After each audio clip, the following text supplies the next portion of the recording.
around the world to pay for our climate panel. So we'll take a short minute here to make sure that everything is set up technically, and then we will welcome the panelists to the stage, and I'll turn over to the moderator at that time. All right.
Yeah,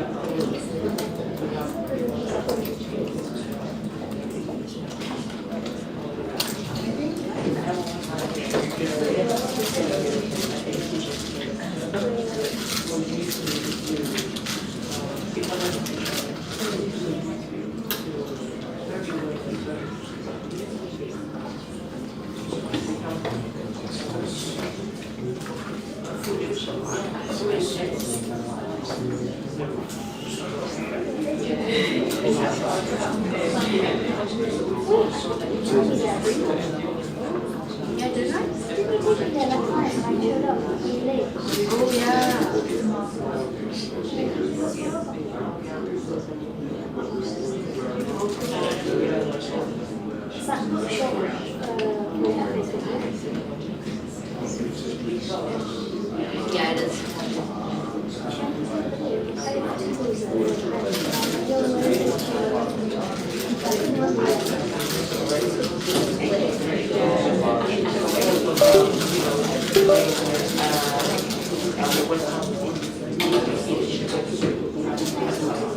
Yeah, c'est sûr.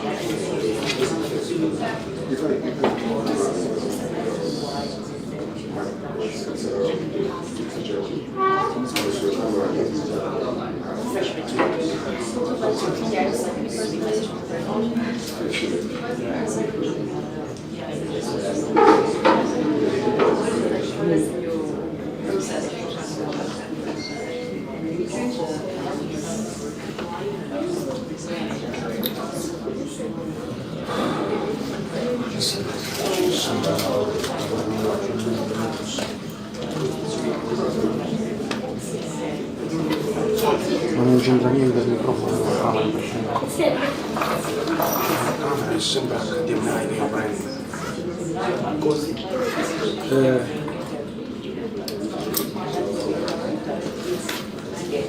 More is because this one may help you if it works with your camera. But the thing is, I know I have to. This one, you just tap it on the podium, and then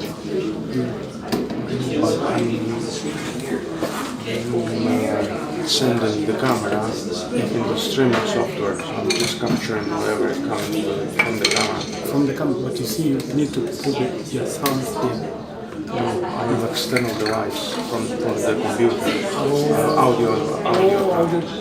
So whatever we need to record as audio, we need to put in the computer, not the camera. You know what I mean?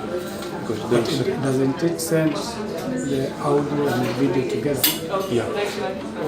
So what I'm saying is you put the sound of the camera. Yeah. It will be. Let's try. You can try. Yes, I don't know where the jack is. Come to you.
One, two. 1, 2, 3. 1, 2. 1, 2. Can you hear? Yeah. Okay.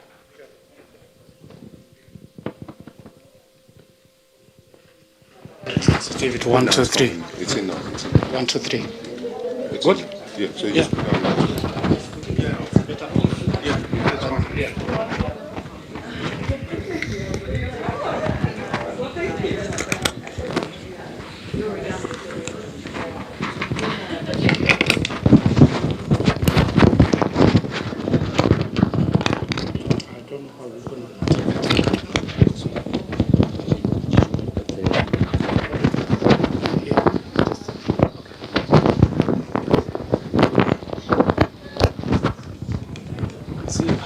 cutting stuff. Yeah, I think I wish we could get tip. Hello, mic check 1 2. Mic check. Can you hear me? Mic Can you check hear me? 1 2. Mic check 1 2. Yeah, good. All right, good. Okay. Fine. Okay. That's good. Better, yeah. All right. Good. Yeah. All right. Ladies and gentlemen, thank you so much for joining us for our next panel with our partners, Faith for Our Planet.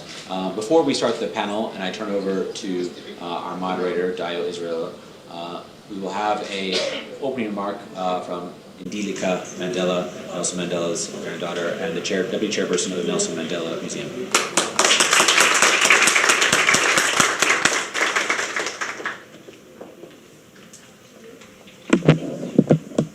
Good morning, everyone. It's really a pleasure for me to be here today. Just briefly about myself, as Joseph has said, I'm the eldest grandchild of Nelson Mandela. And the foundation that I spearhead, the Timbegiri Mandela Foundation, is a foundation that is continuing the legacy of my grandfather. When my grandfather started the Nelson Mandela Foundation, he had 2 pillars that he thought were important in a thriving society: health and education. However, when he retired, when he said he's retiring from retirement, the foundation changed its direction to let go of those programs and do advocacy work and dialogue sessions. I discussed with him when he was ill around 2012 to say, let me carry on with the legacy because the need is still there, especially in the rural South Africa. There's lots of schools that need to be built, there's lots of clinics that need to be refurbished, so we do similar work. However, our work is much more targeted towards, we have 3 programs: health, education, and youth development. Education-wise, we leverage off the 4th Industrial Revolution by upgrading computer labs in the rural schools, libraries, sports facilities, and science laboratory. A school that we have adopted called Blackberry is the one that we have done most of these things, where they have a center where my grandfather went. One of his classrooms has been, where he attended primary school, has been converted into a science laboratory. Health-wise, we do sanitary wear and also refurbished clinics. Sanitary wear, because in South Africa, up to 3 million girls don't go to school when they menstruate because of the lack of sanitary wear. And this then creates gender imparity and a skewed landscaping towards girls. Because it doesn't matter whether these schools are well equipped, if the girl child learner is not in class, they're not participating in learning. On average, each girl loses up to 5 days a month by not going to school, compounded over a 5-year period. By the same time that the same girl writes the final year, they will have missed a year of schooling, which impacts upon their performance. We also have programs that speak to the girl learner. However, we've realized that it is important to nurture both boys and girls, because if we only nurture girls, we're creating an unequal society. We have the problem of gender-based violence, and the greatest perpetrators of gender-based violence are men.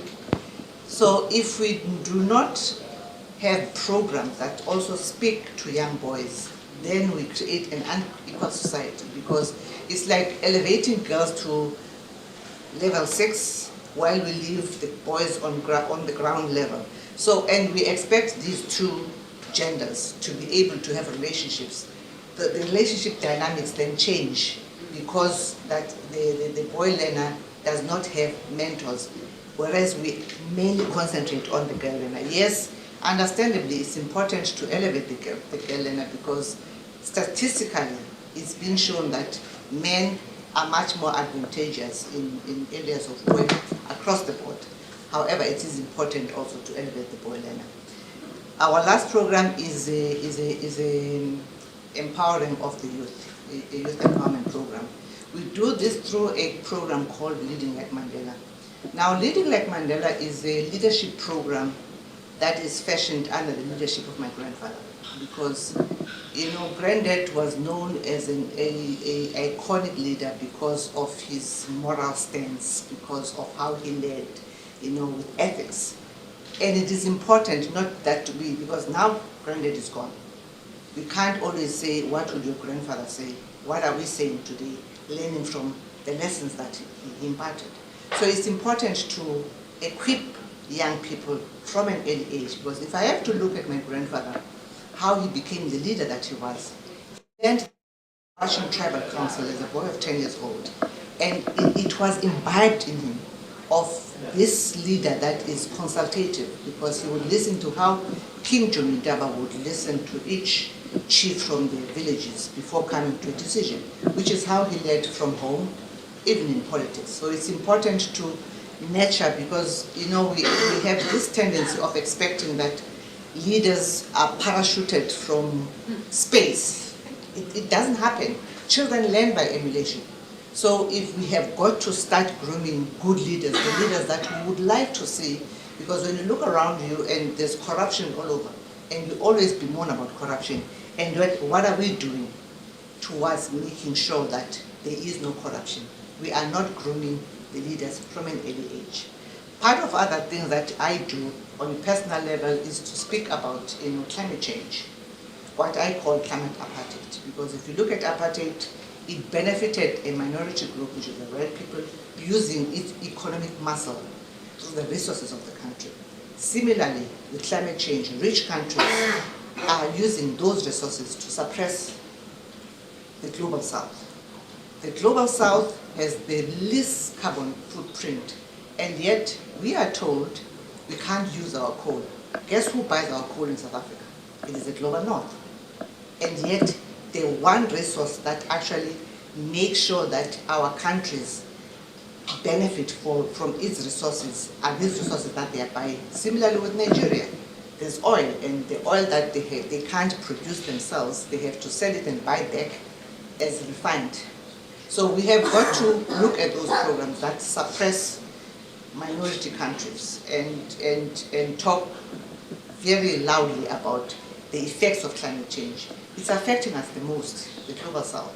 We've had floods last year in South Africa, which devastated towns, and people are still displaced to date because that their houses were swept away. We've had floods in Malawi, we've had floods in Libya, we had floods in Mozambique.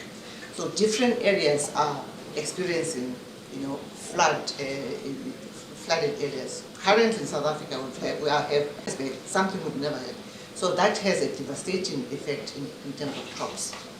And lastly is to talk about the role of faith-based leaders in our society.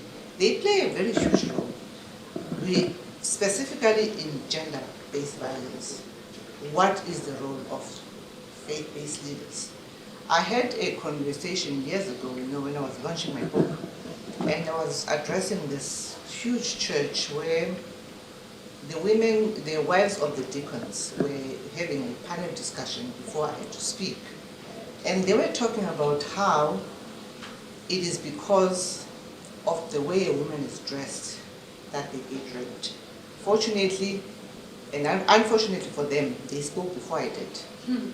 And I said, look, I don't understand that narrative because these are women who are the first point of call when a woman in the church is sexually abused, and this is what they say, that it is because of how you dressed. And my argument was saying to them, if it's according to what a woman is dressed, how a woman is dressed, why do men rape babies? Because it's not how a baby is dressed.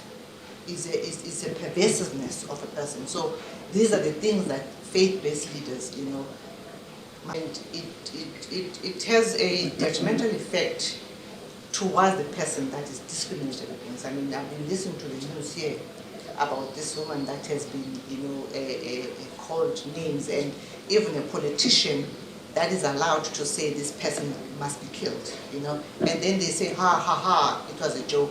If we allow such talks, they fester and become like a cancer. We need to stem them out and call people out who do those things that This cannot be tolerated, not in the 21st century. So there's a whole role that, we can play as society, not just government, because I believe that it is through the efforts of civil society, government, public sector, private sector, that we can be able to change the world. As my grandfather would say, certain things seem impossible until they are done. So we need to take, as the saying goes, a value of 1,000 miles, start with one step. These steps, these conversations that we had or we're having today, are the steps that we take in changing the world towards what we would like to see. With those few words, I would like to say thank you. I'm looking forward to the panel discussion.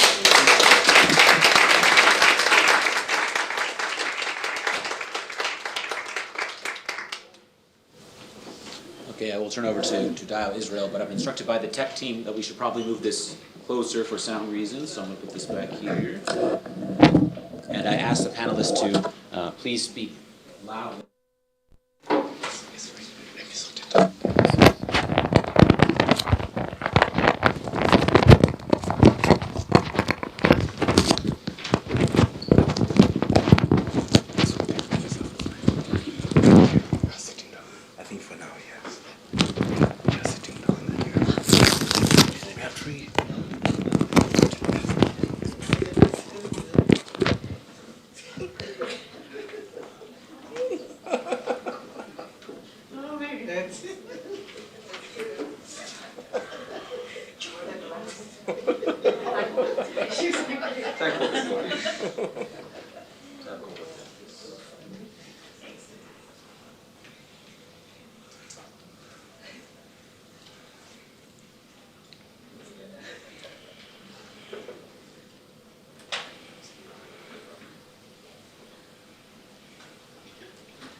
Good afternoon, everyone. Is it still morning?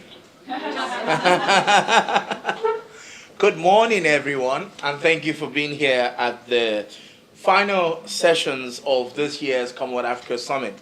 The event began on Monday with a couple of activities, including a red lane ceremony in the morning, reception at the House of Parliament on Monday evening, some sessions on Tuesday and Wednesday.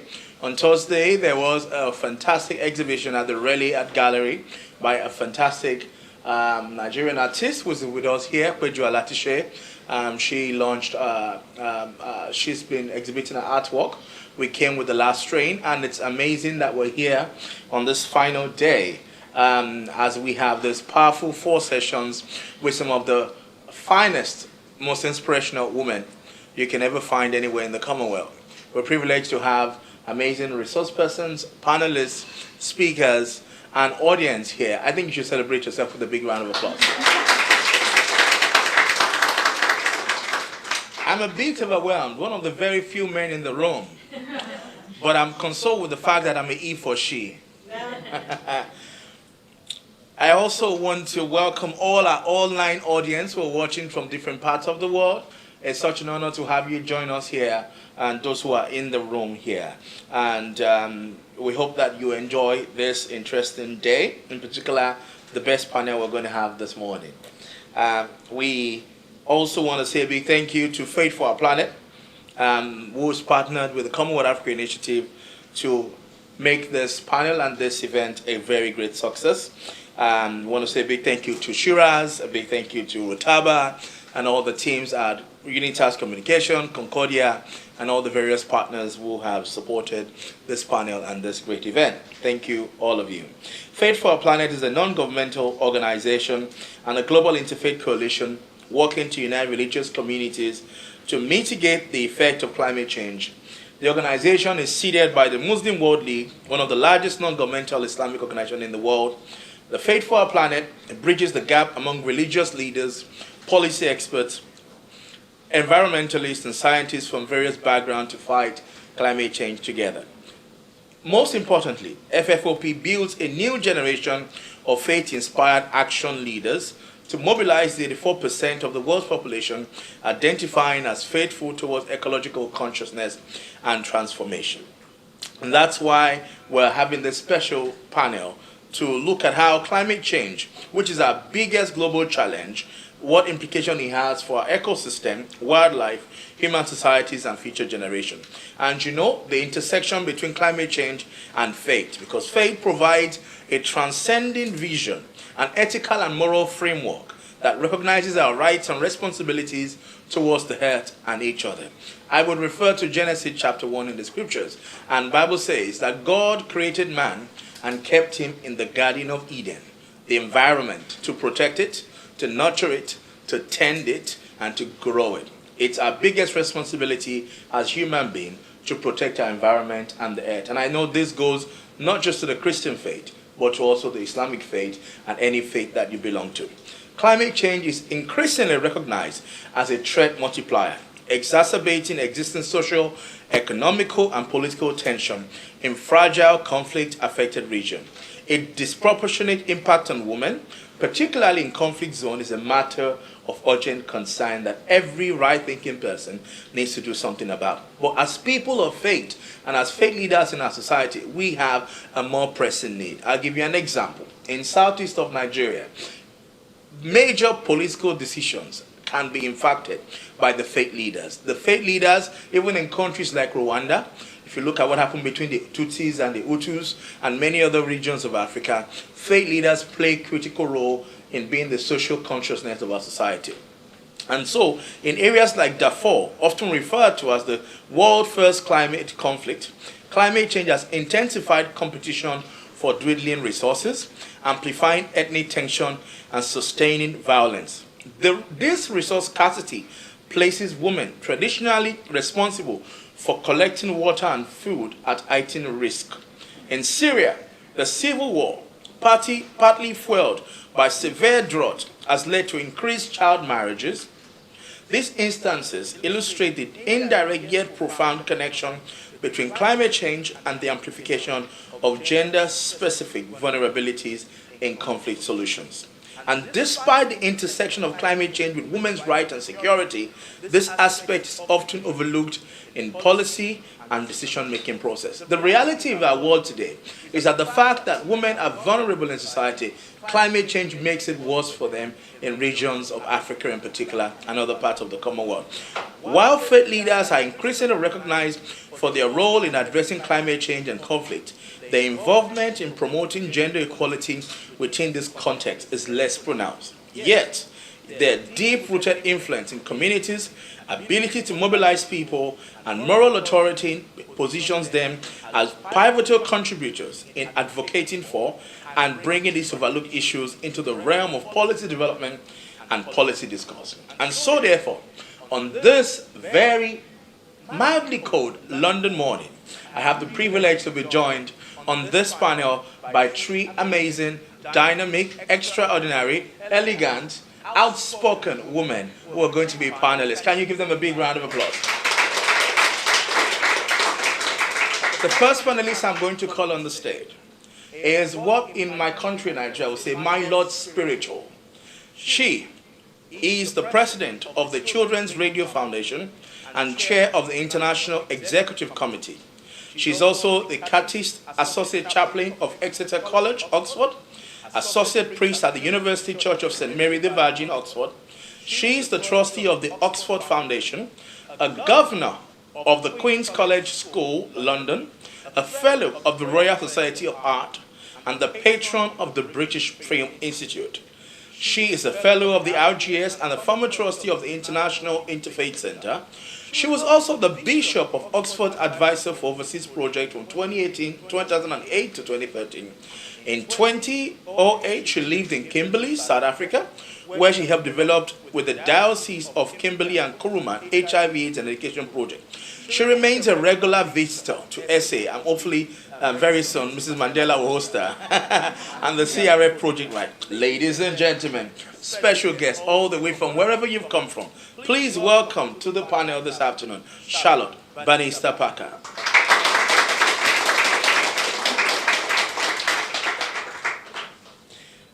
I also have the honor of bringing here a very special recipient of the OBE Award from Her Majesty, the Queen. She's the CEO of Global One 2015, which is the faith-based international NGO focused on women. Today I feel like Jesus.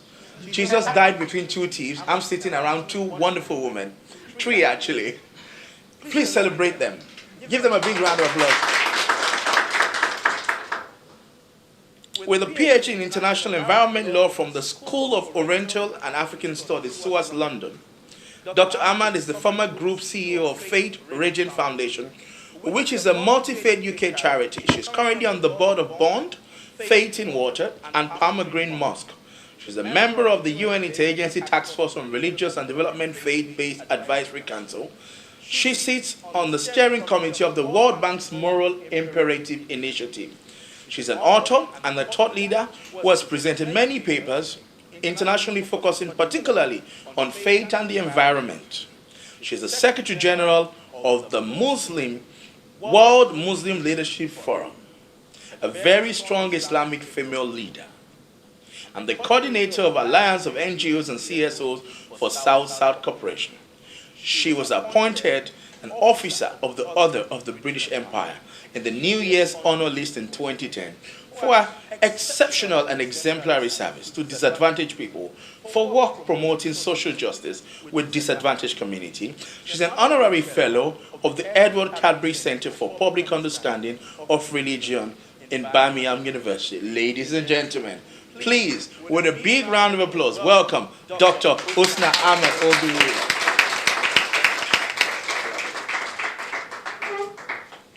And of course, I have someone in my generation. It's good to have young women who are doing exceptionally well and speaking. I think that is part of the investment of Dr. Husna and, of course, your lordship. Part of the investment of the elder generation, Mrs. Mandela, is to see young women arise and take their place in leadership. And that's why I'm especially excited to welcome on this panel a social justice and movement lawyer who is passionate about business and human rights, climate justice, environmental child's rights, and sustainable, equitable natural resource governance. She's currently the program lead for responsible investment in business at the Zimbabwean Environmental Law Association, ZELA. In this role, she coordinates initiatives contributing to a more inclusive, just, accountable, and equitable business within Zimbabwe and Africa's natural resources sector. For the past 4 years, she has been involved in corporate accountability initiatives, but not limited to capacity strengthening of mining-affected communities, working with communities to access remedy using judicial and non-judicial mechanisms. As part of her work, my next panelist has always contributed to the growth of a movement of young people who are conscious of critical corporate accountability issues within Zimbabwe's natural resources sector by establishing the ZELA Youth Network. She's a pioneer. The network has been involved in youth-led campaigns such as My Planet, My Right, and Youth Initiative for Corporate Accountability, the YICA campaign. She holds a Bachelor of Law Honors degree and an LLM in Land and Natural Resources for the University of Zimbabwe. Ladies and gentlemen, panelists, audience members, please welcome Africa's finest, Josephine Chinabe.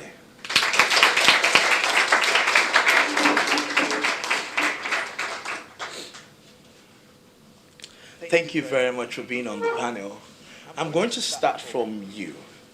I think I'm going to give everyone 1 minute first to introduce themselves, tell us about your work. And Josephine, I'm going to start from you and how you have contributed so far to spearheading the voice of women and perhaps young people in the climate change and environmental sector. Thank you very much for having me, and I think you have said much about my background, but I just want to mention that, currently I am an Atlantic Fellow for Social and Economic Equity at the London School of Economics, where I'm studying for a Master's in Inequalities and Social Sciences. And as part of the studies and the fellowship that I have mentioned, one of the key roles is to look at how can activists academics and other stakeholders come together and reduce inequalities, because we believe that inequalities are not inevitable.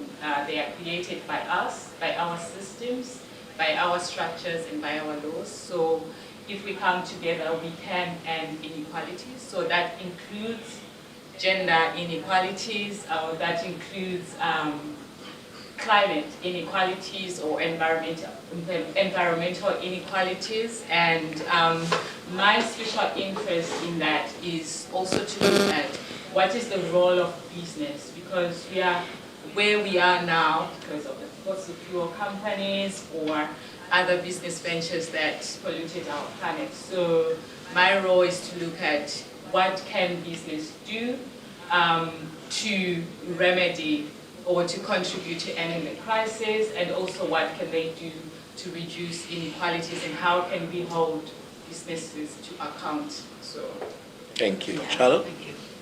Well, thank you, Deo. Thank you. It's wonderful to be on this panel, and it's a great privilege and pleasure to be here today. Just to add to that wonderful introduction that you gave us, one of my current roles is being the founder of an organization called Hope for Creation. And we want to focus on a faith-based response to climate. But we're looking at the bridge of caring about creation and knowing that climate crisis is incredibly important, and then the practical step of what you do about it, both as an individual, as a member of a congregation, and then as a member of the global faith community. So that's something that I feel very passionate about, and we run workshops, and we have retreats, and it's behind it almost the neuroscience of behavioral change. What happens to take us from a place of caring to doing. So that's just an extra introduction. Thank you so much, Deo. I could listen to you all day, my goodness. So my name's Mr. Ahmed, as you know, but what you don't know is that for me, the most precious thing that I am is I'm a mother of 6. I'm a grandmother of 6 as well. And it was in, I think, around 1987 where I read a book on environment and Islam. And that sort of really triggered me to then go pursue that in terms of my education and do a PhD on international environmental law. And what has happened, I've noticed in the past 10 years, where faith is concerned, the UN and other international bodies are realizing how important faith is if we want to see change and people's habits changing, etc. So I was at Al Mizan, the launch of Al Mizan just very recently, and Al Mizan is the Laudato Si of the Islamic world. So we're very, very excited about that. Thank you very much. I'm going to go quickly to... Should I ask Husna and Josephine to speak just a little bit louder? I'm hearing from the technical team that your voices are just a little bit quiet. I'm going to unplug my screen really quickly.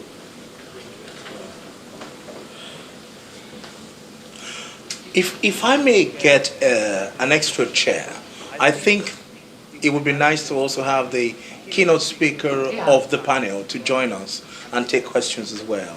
We're supposed to get an extra chair. Why don't you want to do that? Why don't you stand up?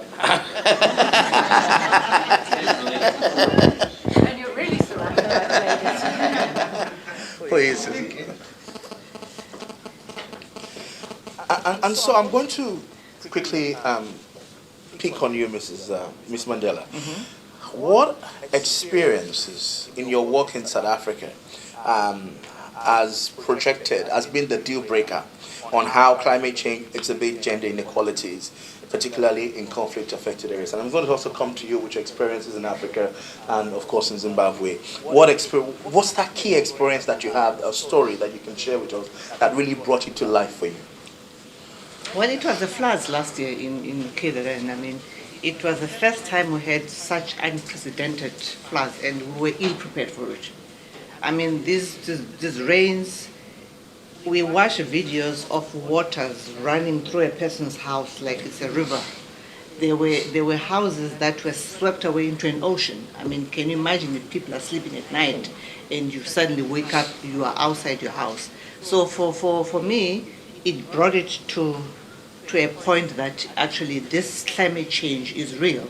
I mean, in KZN we had containers floating on a freeway because of the amount of the body of water that we had. And to date, those people are still displaced because they had mudslides and their homes were destroyed.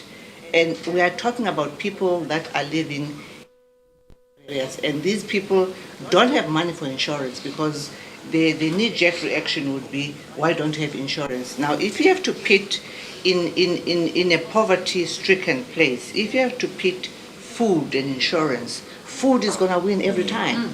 So this money, they don't have extra cash to be having house insurance to replace their goods. So for me, that's why it brought it to home, that we need to talk and actually not just talk, as you say, action. What action can we have execute to make sure that the effects of climate change are reversed? Charlotte? Well, you want me to refer to my time in Kimberley? Perhaps, or anywhere. Anywhere. So the two African anecdotes and stories is that I was sent to work and be at the cathedral at Kimberley, and the diocese is Kimberley and Kuruman, and it's on the edge of the Kalahari Desert. It's very dry, and of course Kimberley is known for the biggest man-made hole in the world, which was made from the diamond mining, and it's where De Beers used to be. Now they've moved on to another area and country, and left in the center of Kimberley is this vast hole, and it's pretty symbolic of the sort of pillaging, almost rape and pillaging of the earth, because it's the only thing that can be seen man-made from the moon. In my time there, I worked in a number of townships. One of them was called Rue de Pin, and ironically, the first signs of the climate crisis in that region was drought because of the dryness. So it's an issue that both drought and flooding are happening as responses to the climate change, but people were unable to get water for their own domestic use. And when we're talking about that in a township context, that means just going to a well and getting a bucket of water which you would use for everything, for washing and cleaning. So while I was working there, we built up women's groups to help support local action. But there was another side to my experience early on when I was working in Kenya with a group of Masai Mara and the Loiter Hills. And this was earlier on in my work, and what I was so struck by is the incredible indigenous knowledge and care that was taking place within the family and within the herds of looking after the environment around them and respecting every single animal and tree in their presence, in their care. And that was an extremely important culture shock in a way to what real stewardship meant and what real creation care meant, embodied in and knowing that one's life is completely dependent on the air, the water, the food around which all life is sustained. So those are two incredibly blessed experiences for me. Thank you very much. Just I think I will not speak about Cyclone Idai, the experiences, because it's similar to the flooding in KZN. But I will focus on, how also the responses to the climate crisis are also fueling conflict and also affecting women. One of the examples in my work that I came across is there is this need for us to move to renewable energies, and for us to do that, companies and technologies need a lot of what we call transitional minerals or critical minerals, and that has resulted in so much conflict.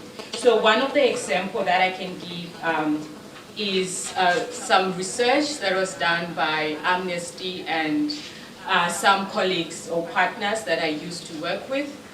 they did research to look at how in DRC the need to expand the mining concessions for cobalt and others are resulting in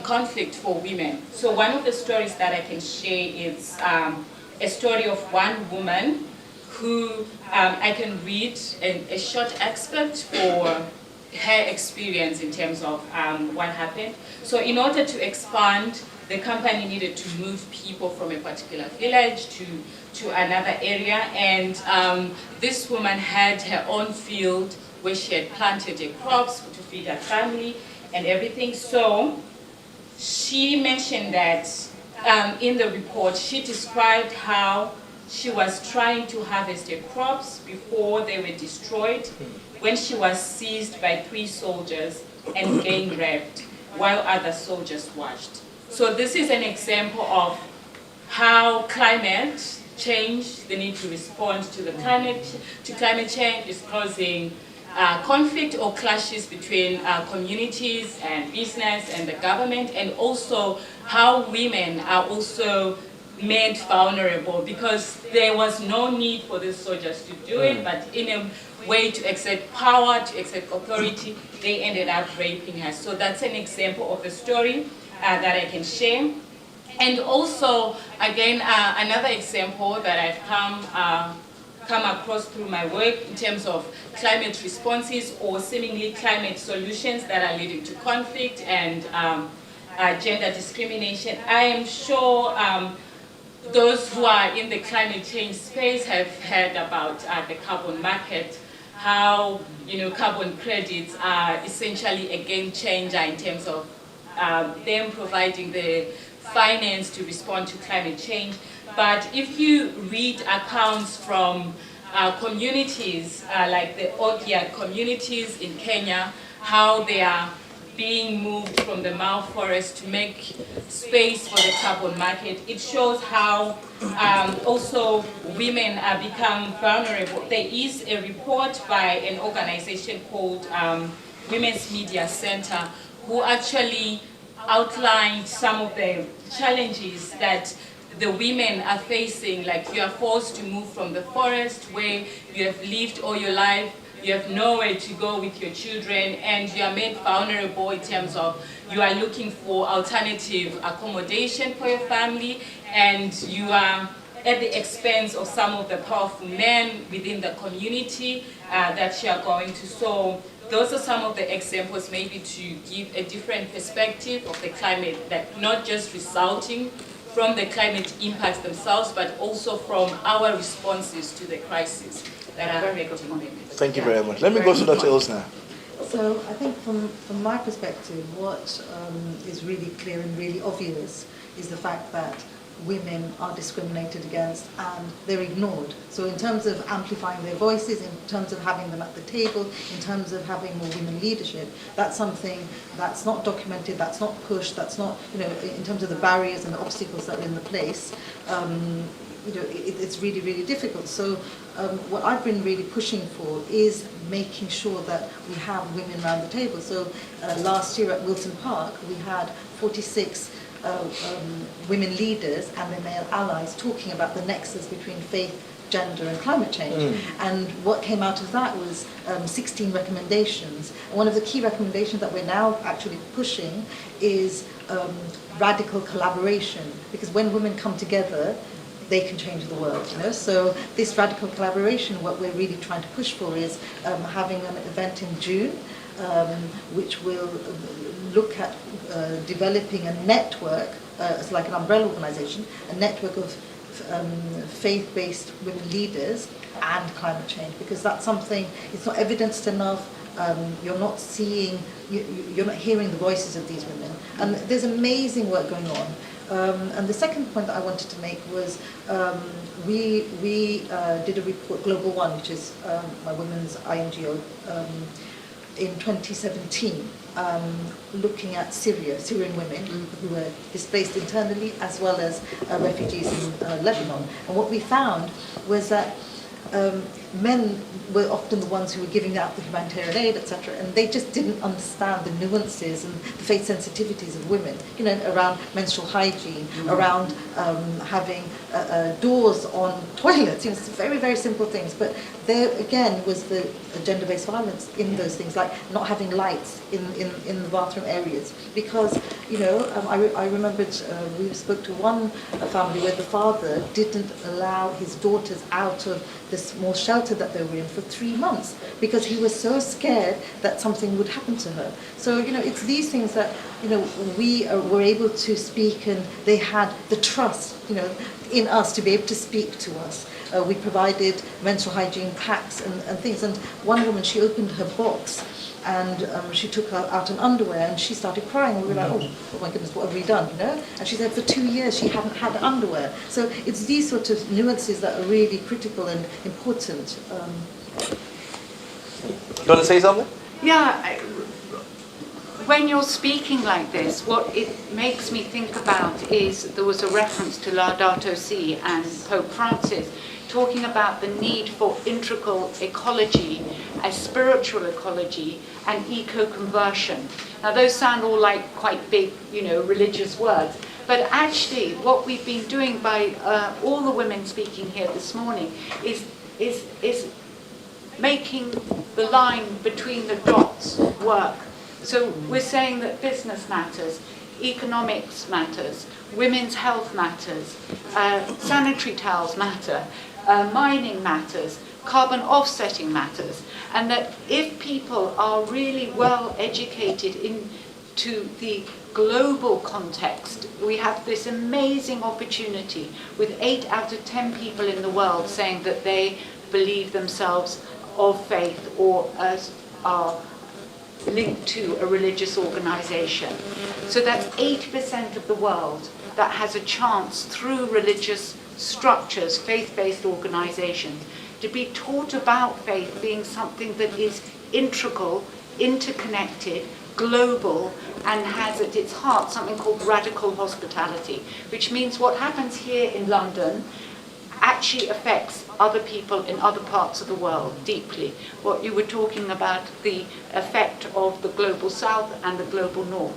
Then there has to be a vast re-education and an integration so that people understand that, you know, in 2050 in Bangladesh there are going to be 17% of the land will have gone, and out of that there will be 50 million people displaced.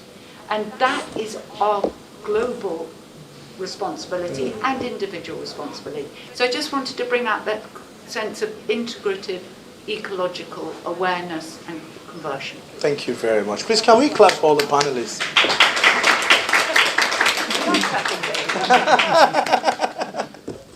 I think my next question is, why is it critical, and I'm going to start with Charles now, for faith leaders to address the climate, conflict, gender nexus? We've talked about what the issues are, but why is it critical, in particular at this time, for faith leaders to stand up to be counted? And how does this awareness align with their moral and social responsibility? And I'm going to reference the scriptures. There's a verse in the scriptures, I think it's in the book of Judges, and Deborah said, I arose as a mother in Israel. In other words, Deborah has a very strong religious faith leader. She was a judge, as a matter of fact. And she said she stood up and took responsibility.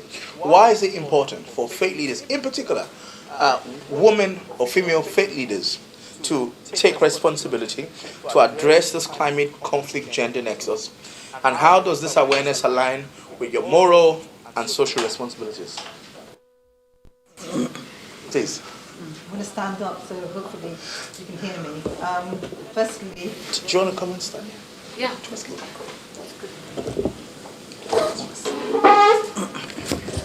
Firstly, congratulations to the Commonwealth African Initiative for your 10th anniversary. I look forward to seeing how you navigate the next 10 years, as I know that many of us are looking in your direction for moral leadership, which is sadly waning in other parts of the world. Why faith leaders? Because they have no other choice. Why women? Climate change has a woman's face. Why conflict? because women are the most vulnerable and impacted in conflict zones. Faith communities create an important space where climate change can be addressed from a moral perspective and received with compassion and empathy. We need to recognize and uplift the importance of diverse religious teachings, spiritual and indigenous traditions, which frame and share an ethical and moral imperative to people of faith to protect nature and the environment. Within religious traditions, including Islam, relations between humans and other elements of the natural world are not compartmentalized, but instead conceived of as being tied into a series of continuous spiritual interactions. Our blessed Prophet Muhammad, peace be upon him, reminded us that our lives on this planet are for a finite time, beautifully. Prophet Muhammad said, "I am in this world like a rider who halts in the shade of a tree for a short time, after taking some rest, resumes his journey, leaving the tree behind." Ahmed Tirmidhi. As a Muslim, I believe in the interconnectedness of all who live in our planet and the impact of our actions in the past, the present, and in the future. Islam affirms the rights of women to maintain their identities, property, and dignity throughout their lives, and this is critical when one observes behaviors towards women in conflict situations. Awareness of faith and cultural sensitivities and accommodating them is rarely recognized as a positive intervention for empowering women. How do we ensure that women have dignity in the face of becoming a climate refugee? According to Dr. Jamal Saghir from the World Bank, climate change is the biggest threat to world security. With the climate crisis, we need to think about the scope and scale of human migration due to climate change and how it will test the limits of national and global governance as well as international cooperation. UN Women estimates that by 2050, climate change will cause a further 158 million women and girls to fall into poverty, 236 million more women into hunger. UN Women suggests that women representation in parliaments is associated with stronger environmental policies, but globally, women only hold around 1/4 of seats, despite the fact that women have been at the forefront of environmental activism for decades. Women make up only 15% of environment ministers at the national level. How many of our African environment ministers are women? I don't know the answer to that. I'm sure you guys do. The triple planetary crisis is causing major natural calamities and disasters throughout the globe. It's becoming more and more difficult for communities living in the Commonwealth to prepare themselves for these natural disasters such as droughts, bushfires, floods and earthquakes. We are also seeing man-made climate disasters as well as climate justice issues increasing in the past decade. For instance, according to the organization Climate Refugees, the temperature in Gaza are rising 20% faster than anywhere else in the world. In early 2024, the SSRN estimated that the emissions produced from the first 2 months of Israel-Gaza conflict were greater than the annual emissions of 20 individual countries and territories. Dr. Saeed Bahiri from the University of Reading commented that the phosphorus weapons and chemicals used by Israeli forces in Gaza will amount to long-term soil damage, crop yield, and devastating the livelihoods of individual farmers. In the Darfur region of Sudan, you see that they've suffered from drought since 1970s. Water shortages have sparked resource-based conflict, which is being called the world's first climate change war, as you mentioned, Dayo. 70,000 people were recently displaced in tribal warfare in 2022.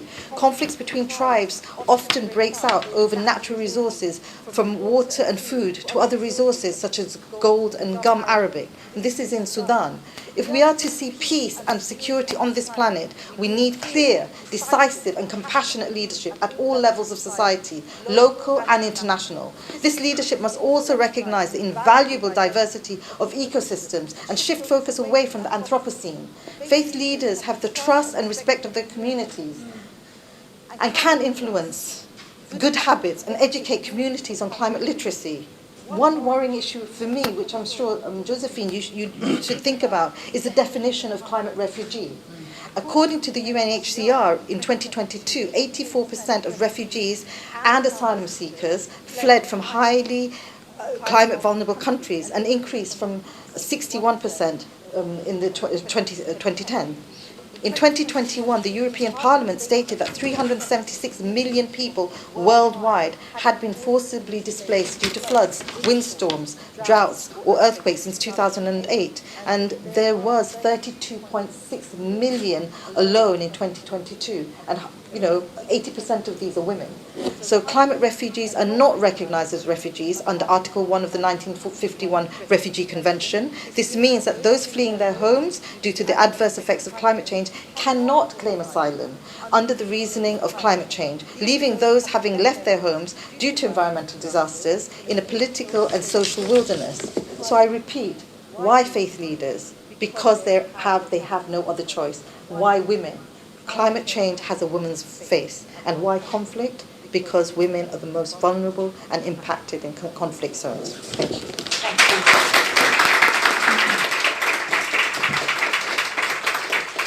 Thank you very much. Such a very passionate presentation. Why women? Why climate? And I think my other question is why now? Why now? Why now? We have no option. Last year ever on the global temperature. I have this wonderful, I hope you can all see it. I know we've all seen it, but this is a reality. February in Britain was the highest February ever recorded since temperatures were taken. And I think that the reality, we've known about these issues for a long time. We've been talking about these issues for a long time. We've just had COP28. So these conference of parties have been coming together across the world to discuss this issue for a long time. But it was only in the latest one that fossil fuels and actually how we reduce the amount of carbon that goes out into the world was really addressed. And why I think faith leaders and women are important. Women are the people who are most impacted, and by definition then their children and the next generation. Secondly, as individuals, women go to church, go to mosques, go to synagogues, go to places of faith where they can get support and, in most cases, safety, and learning about how and why their voice matters, from the global south to the north. And then globally, this is an issue that affects every single one of us. And therefore, we have to collectively take our action to cut carbon and do it in a real way on every level that we have any influence, whether it be in a faith-based context or whether it be in an economic context or a business context. This is critical for the world's survival and for the next generation. Let me go quickly to Ms. Mandela. How can faith leaders, particularly male faith leaders, create a space to enhance women's participation, policy, and decision-making in matters most relating to their vulnerabilities? Well, in my experience, policies, oftentimes policies that are made do not speak to the people. People can't even articulate it. And the challenge in people not being able to articulate policies is that they can't action it. If policies speak in the jargon that an ordinary man on the street cannot own, articulate, and be able to execute, those policies are not worth the paper that they're written on. So I honestly, as Susan, I don't believe in policies. I believe in people acting. Because the policies that are made, they just go on paper. And if you ask a person on the street, what does this mean to you on a daily life? How does it impact your daily life? They can't articulate it. Until such time that the men, because it's mainly men that made these policies, are able to speak in the language that an ordinary person on the street can speak in. It is only then that you can see change. As long as that doesn't happen, who wants any change? Thank you. I'm going to go to Justin. How potentially significant is such an inclusion for the women in conflict in Africa, where religion, traditional and indigenous value, has a massive influence in social and political life? That's an easy one. Okay. I think, as the former panelists have said, religion plays a very critical role for a majority of women on the continent, like in Africa and across the world. So it is very important for faith leaders to also, exert their influence and their power. So falling back to what I know, which is policy and legal and regulations, I think in answering that question, we need to interrogate and ask ourselves whose voice matters in these discussions when we are talking about climate change, the impact it has on women, the impact it has on security, conflict and peace and everything. So we need to ask ourselves, whose voice are we listening to? How can we make the voices of those women who are most vulnerable, who are most impacted matter in the discussions?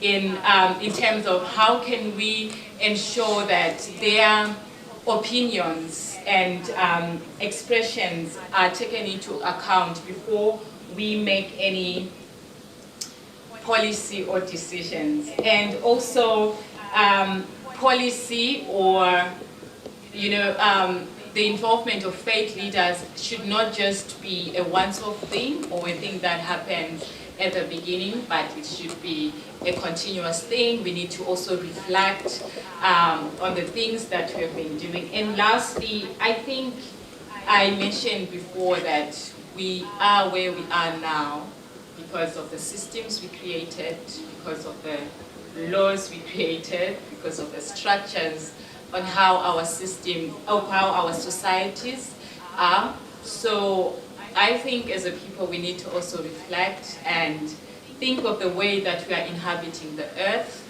Like, is it the best way? And I think that's when faith leaders are also really important to come and give or offer an alternative to the way that we have been operating, which is exploitative, which is extractivist in nature. And yeah, I think maybe I answered your question. You think you did very well. You did brilliantly.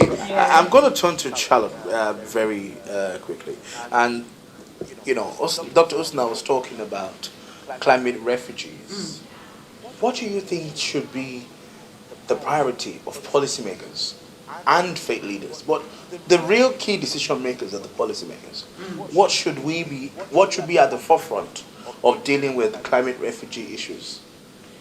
Well, it's interesting what Josephine was saying leads me towards, there's a theology about creative care, which is the theology of continuous creation.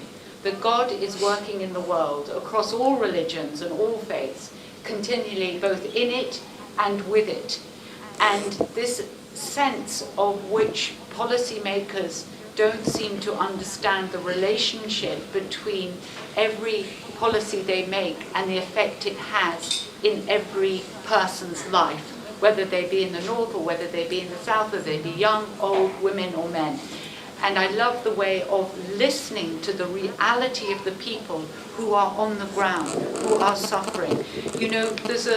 There was this methodology called participal rural appraisal, PRA, where development agencies and environmental leaders would go into a village and they would say, where would you like the well? You're walking so far to get the water, where would you like the well? And the male leaders would say, well, we'll have it right in the middle. And so they'd come back and they'd build the well in the middle. They'd come back 2 years later to assess where's the water and how is it being used and are the women using the well. And they found out actually the women are still going out of the village, not far, but to a local water source. And so these assessors were going, well, what's gone wrong? And so finally they heard the woman's voice and took them aside and said, why aren't you using it? It's right here. And they said, the only part of our day where we have a break is to get out of the village, out of being looked at by our male colleagues, husbands, sons, and a chance to talk with each other, to each other, share the stories of what's actually going on in our families, with our children, get support from each other, and a tiny bit of a break, because our morning starts at 5 a.m. and it ends at 10 p.m. And that is a really classic example of where policymakers were going wrong because they weren't listening to the stakeholders. And that happens across the world in all sorts of situations, in the developed world and the developing world. Just to add on what she's saying, that, in as far as policy, what informs policy? Yeah. This is the question that we must ask ourselves. Because as she says, oftentimes policymakers don't ask the people on the ground, what do you want? Even funders, when they go to areas, NGOs, they will tell people this is what you need. They don't ask them. An example is the Nelson Mandela Foundation wanted to donate a library because they wanted to increase literacy. However, when they went to a particular school, the principal told them, we don't want a library, we want ablution facilities because this is what is important to us. Ablution facilities, toilets, wow. yes. So we often don't ask communities what is important to you. We impose on them what is important. I mean, you get the slogans, Agenda 2063, somebody has to articulate at some point to me, what does it mean in real terms? So until such time that we have things that we can be able to assimilate as a people, we'll be going somewhere. Thank you very much. Moving forward, as we begin to wrap up this panel, I think I've run this question through everyone.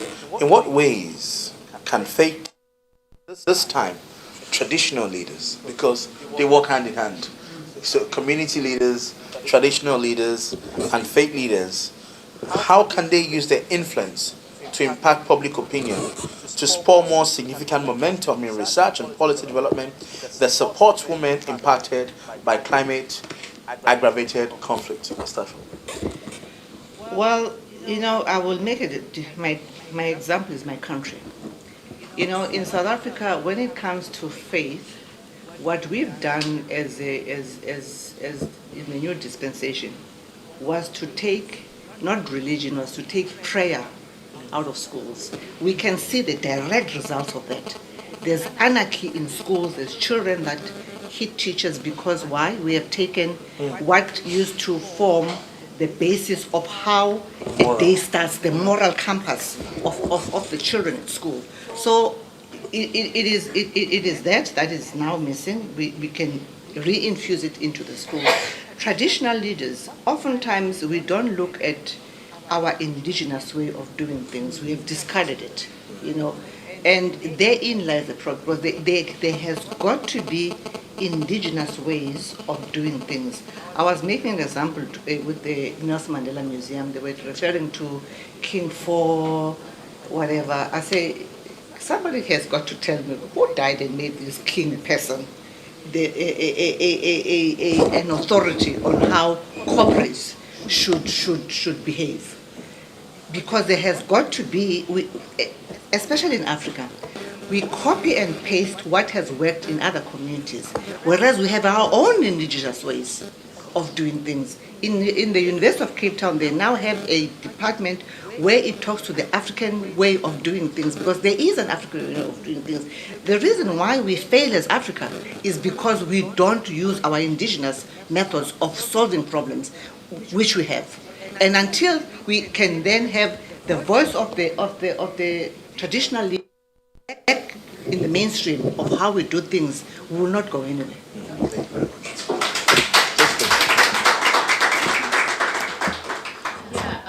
I think to just add on, I would say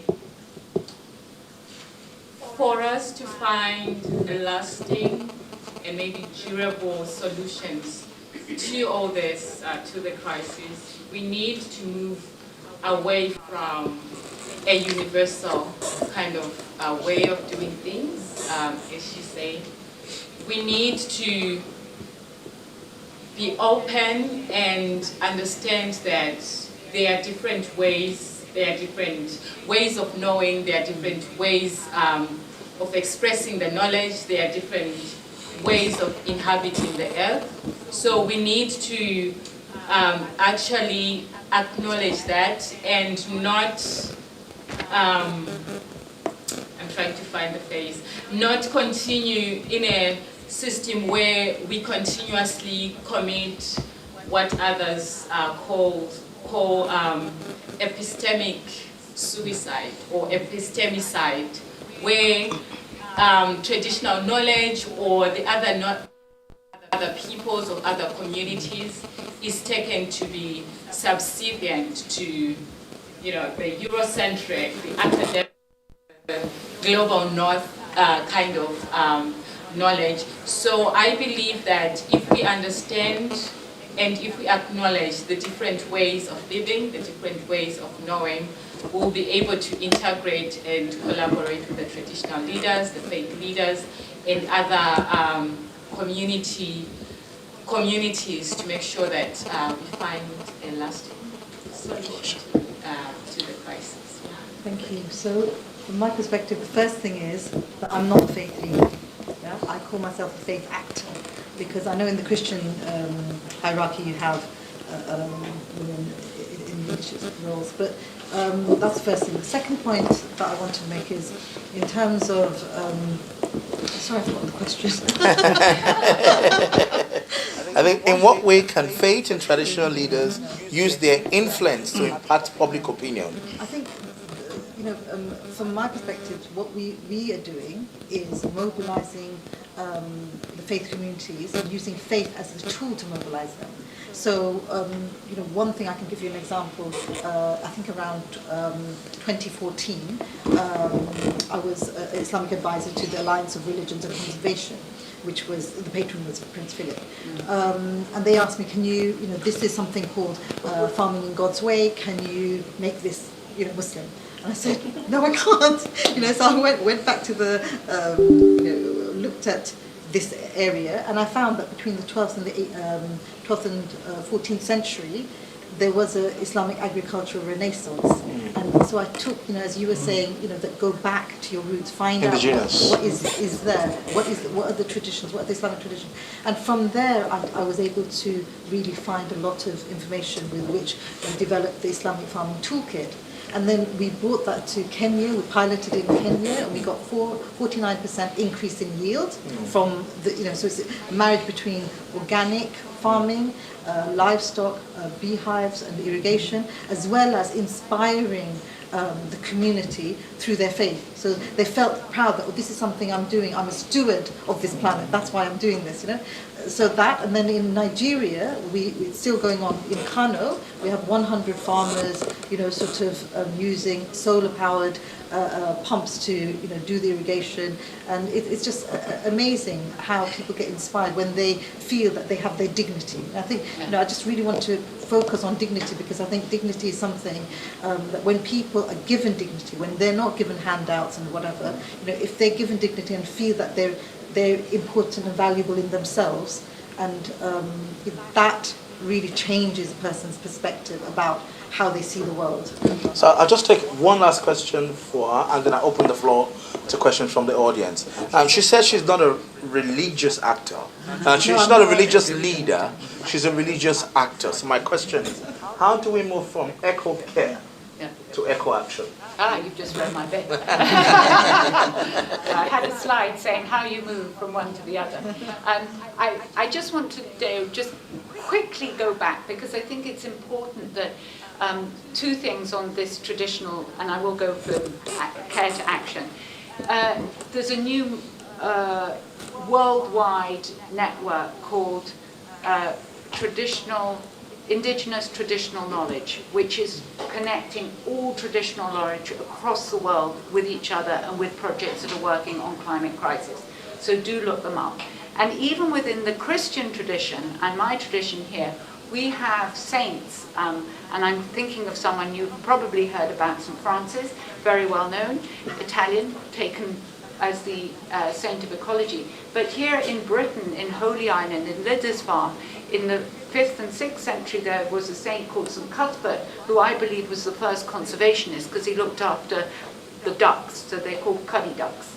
And so there are things that you can use in every single faith tradition to look back into actions that people have taken to be ecologists within their own context for literally thousands of years, that can be brought back now. From caring to action. Is that the question? Yes. For the world or for us? I mean, I think Josephine said a really important point, is that there are systems in place that we have to acknowledge must be released in order for us to move forward. And in that releasing, we need to realize that the way we move forward is not one of loss, but one of gain. You just so beautifully put this essential practice that there was a 49% yield when a practice was changed, which might not have been understood, once understood and taken on, really helped. One thing we have is our own personal carbon footprint, and it's important that we take responsibility over that. It doesn't mean you never need fly, but if you look at your carbon output as a pizza, there are parts of it that you can look at carefully. The global north is responsible for the majority of carbon output. For an Anglican woman, the average Anglican woman is living in sub-Saharan Africa with a tiny carbon footprint.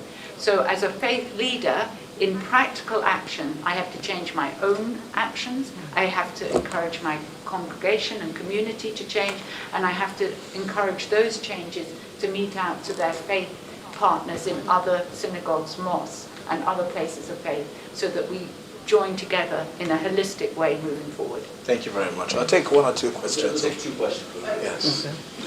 Bridget. Thank you. I thank you so much, my sisters, for your messages. And as you were all talking, I was already having my questions in my head, but just as you've all just answered the last bit of questions, I just have a tiny bit left, right? So I thank you for that.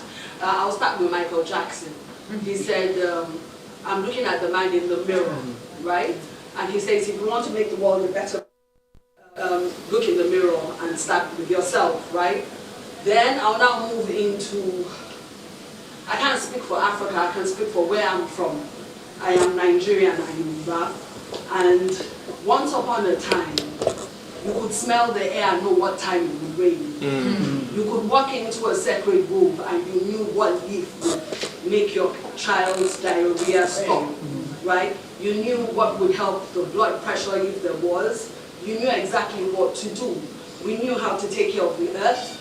There are trees that are sacred that should never be cut down. There are forests that you never pluck the leaves unless your remedy is administered in the forest. We had respect for our water and our water source, you know.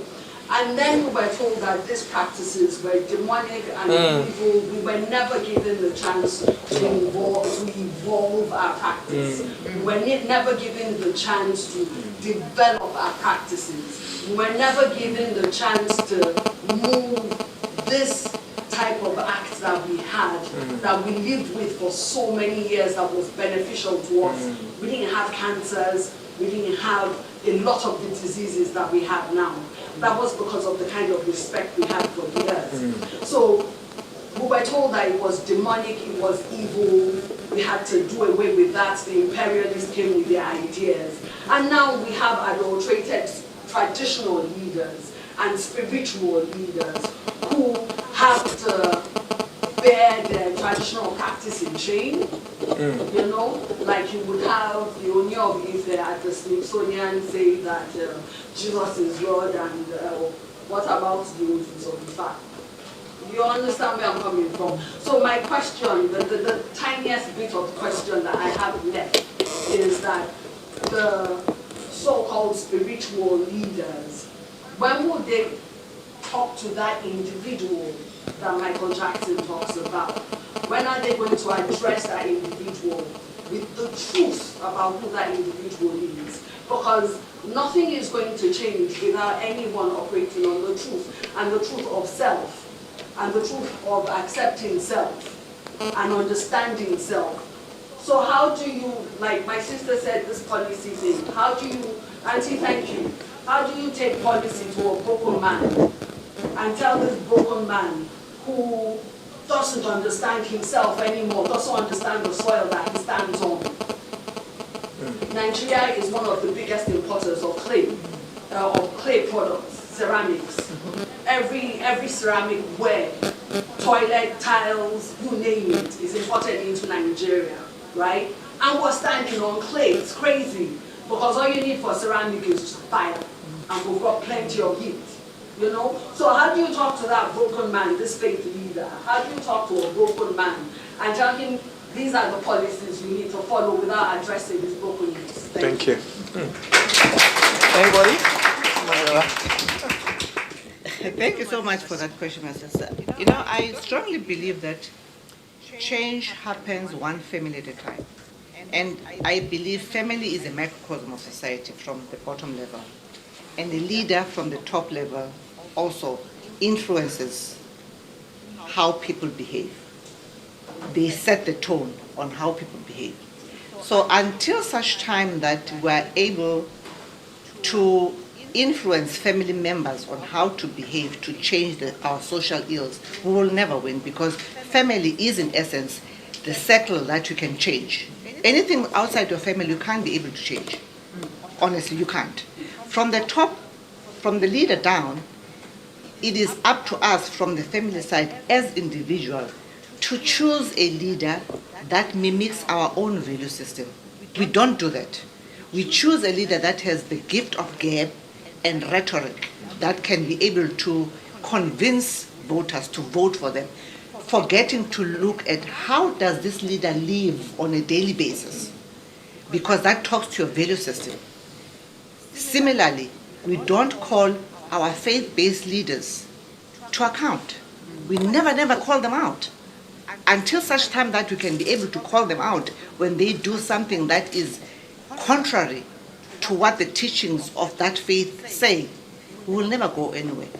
In essence, it all boils down back to family, because that's the only circle we can be able to influence. Anyone else?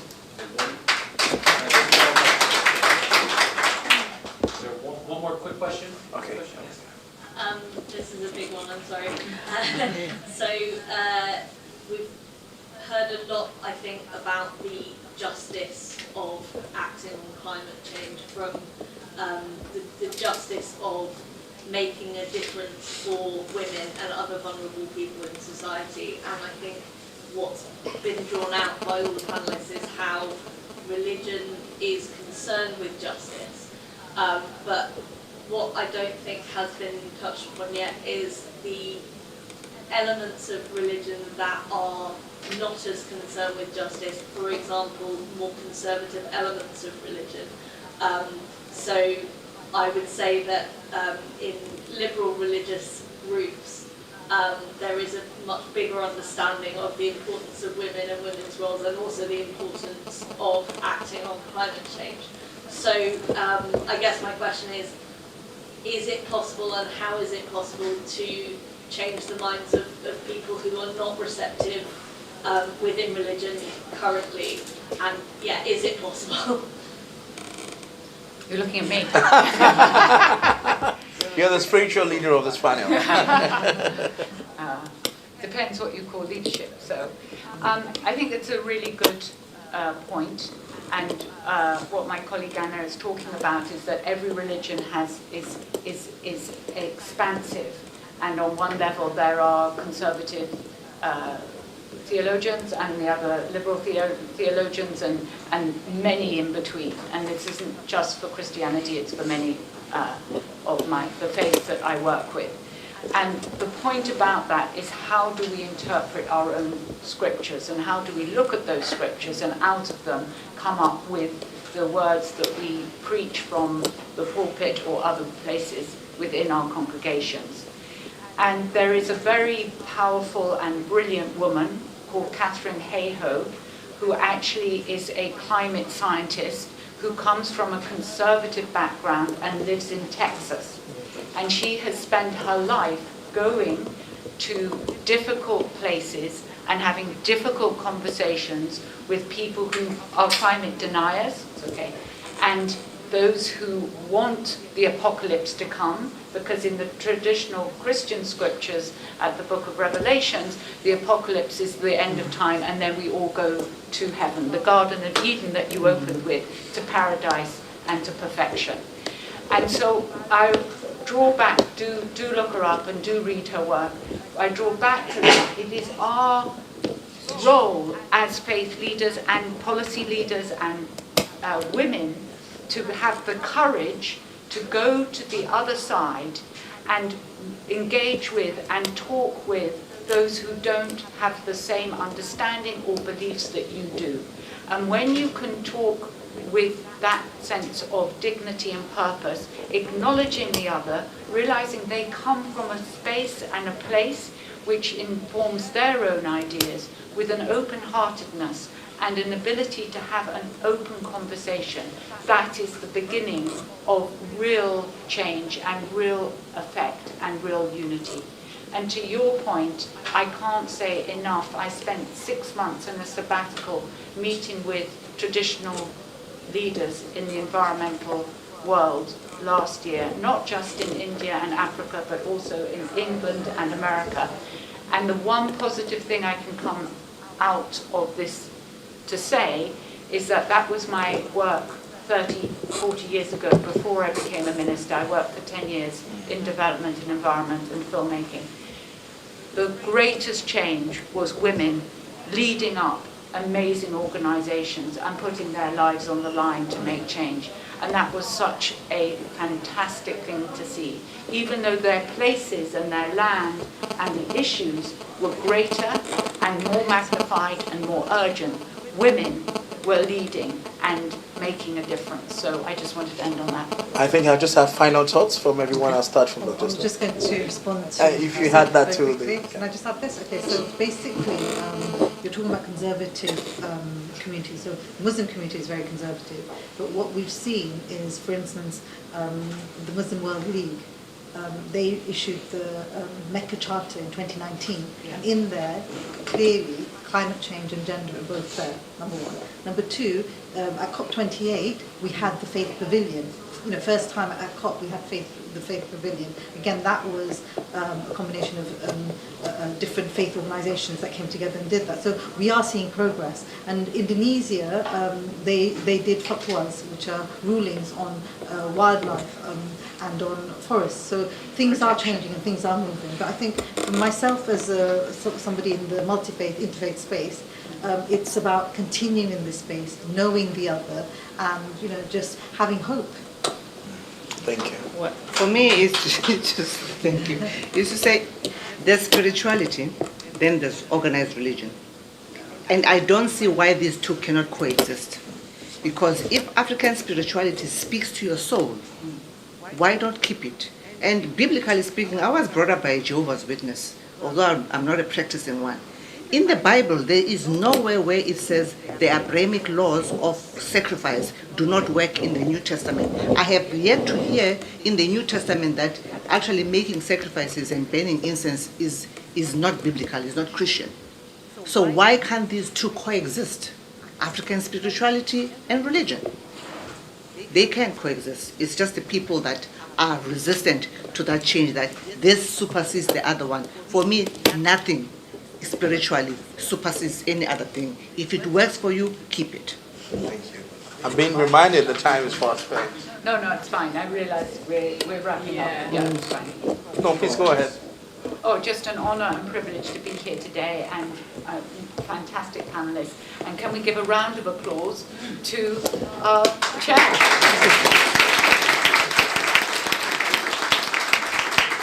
Any final thoughts? This has been interesting, and I think what is important is let's create spaces to listen to each other and work collaboratively to find the solution. And every idea or every perspective matters, so let's just not, amplify others and silence other different. I want to say a big thank you to all our panelists for their fantastic presentation. I want to say a big thank you to FFOP, Faith for Our Planet, for their partnership with the Commonwealth Africa Initiative for this special panel. Rotaba, Shiraf, and everyone there at FFOP. Ladies and gentlemen, we've had the privilege of having here on this panel Charlotte Bannister Parker, Associate Priest, Church of England, and Research Affiliate, Laudato Si' Richards Institute, University of Oxford, Usna Ahmed, CEO, Global One, member of the UN Task Force Faith Peace Advisory Council, Josephine Sename, social justice and movement lawyer, and of course, our keynote speaker, Ndleka Mandela, head of the Tembekele Mandela Foundation and granddaughter of Nelson Mandela. Enjoy the rest of your day. God bless you.